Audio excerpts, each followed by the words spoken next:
And I got just a couple of tips for you on negative. There wouldn't be positive without negative. It's part of the life scenario. Ancient script says it best. There's a time to laugh.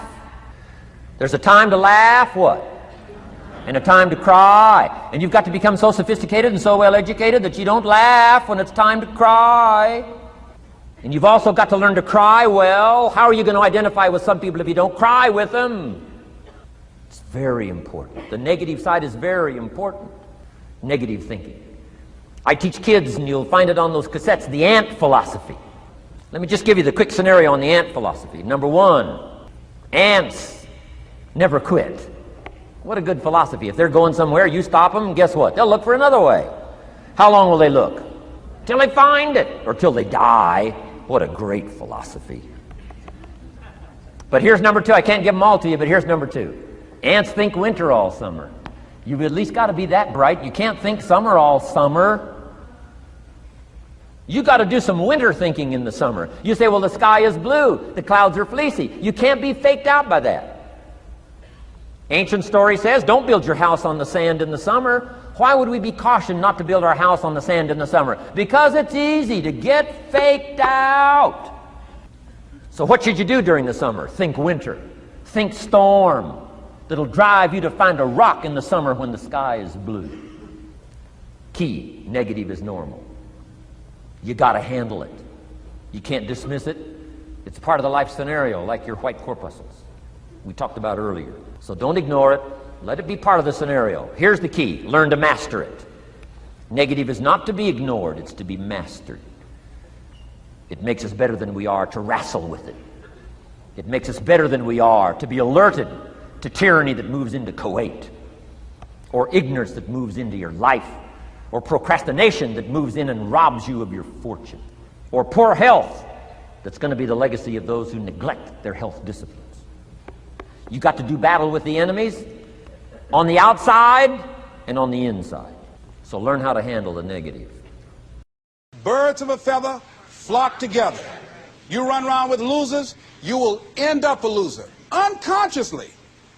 Unconsciously, you will pick up their ways, you'll pick up their habits, you'll pick up, most importantly, their attitude about life. If you're around cynical, negative people all the time, you will become cynical and negative.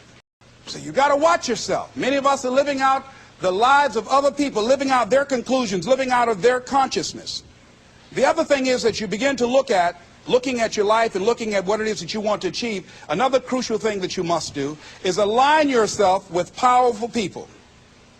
Align yourself with people that can encourage you, people that can empower you, people that you can learn from, people that you can grow from. That's very important. See, if you have people around you that can contribute to your growth. When I wanted to become a speaker, I joined the National Speakers Association. I wanted to be around the Dr. Norman Vincent Peales, the Zig Ziglars, the Dwayne Dyers. I wanted to be around people that were doing what I wanted to do. I wanted to learn from them. And you want to do that too. You want to align yourself with people who think like you, people who dream like you, people who want more out of life, people that are stretching and searching and seeking some higher ground in life. As opposed to the majority of people. Somebody said, always strive to get on top in life because it's the bottom that's overcrowded. And so you don't want to be on the bottom. See, it's easy to be on the bottom. It doesn't take any effort to be a loser. It doesn't take any motivation, any drive in order to stay down there on a low level. But it calls on everything in you, ladies and gentlemen. You have to harness your will to say, I'm going to challenge myself. Sometimes I have to pull myself out of bed and say, come on, Les. Things I know I should do, I don't do. Things I shouldn't do, I do. I found that the biggest enemy you have to deal with is yourself. There's an old African proverb that says, if there's no enemy within, the enemy outside can do us no harm. You begin to look toward making this your decade, as you begin to look toward making your life different, as you begin to look at yourself, you've got to redefine yourself. Who are you right now? And who must you become in order to create what you want? What has to change about you? What is it that you're doing right now that would be a liability for you? As you begin to look toward the future and take inventory of yourself, what is it about you right now that you've got to leave this behind because this no longer fits? Looking at where you want to go and the kind of person that you must become, the kind of standards that you have for you. What is it that you must do differently? It makes sense. Unless you change your pattern, unless you change the way you're thinking, unless you change your behavior, you're going to continue to produce the results in your life. See, all of us are winners, but some of us are producing results that we don't want.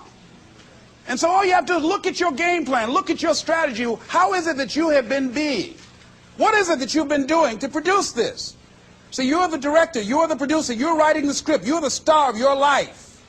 And as you begin to look at your life, you can decide whether or not it's a smash or whether or not it's a flop. That's in your hands. Look at your life, look at where you want to go. Don't worry about your circumstances. Don't worry about your age. I have a friend who's up in age, over 70, and she wanted to build a multi-million-dollar complex. The name is Dr. Johnny Coleman. Lenders and bankers say, you can't do that, you're too old. She ignored them. That building now stands, ladies and gentlemen, a multi-million-dollar structure. But there are a lot of people who would have listened to that. There are a lot of people that would not have even gotten to that point. They would have talked themselves out of even going down to the bank to ask for it, because they've already said no to themselves. See, it's time now. If you want to make this your decade, you've got to start saying yes to your life. You've got to start saying yes to your dreams, yes to your unfolding future, yes to your potential, as opposed to saying no. See, 87% of our self-talk is negative. So you've got to make a conscious, deliberate, determined effort to say yes to your dreams. Why not? Why not me? Don't spend time like most people going through life complaining. You got to learn to let the past go so you can grow. Many people never act on their dreams because they allow their past experiences to determine what their possibilities are. Whatever you've done in the past, that's not a reflection of your possibilities. That's just a reflection of your consciousness. That's just a reflection of your development and your growth. The future is unfolding for you right now. The future is unlimited for you right now.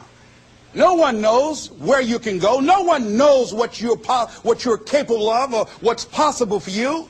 You don't even know that. I had no idea, ladies and gentlemen. No one could have convinced me that I was able to do this. I'll never forget, I was speaking in Detroit, and a high school friend of mine saw me afterwards, and he was backstage. He said, I can't believe it's the same person. And I thought for a moment, and I said, it's not. The person you know, he's gone. We have the power to change our personal history, changing the direction of our lives, changing our thoughts, changing where we want to go, exploring new horizons. So as you begin to look at this decade and affirming that this is your decade, as you set goals that will make you stretch, that will bring out the best in you, as you begin to remove the negative, toxic people from your life, as you decide to take some chances in life, and that's one of the things that's very important. Viscard said, if you're not willing to risk, you cannot grow. And if you cannot grow, you cannot become your best. And if you cannot become your best, you cannot be happy. And if you can't be happy, then what else is there?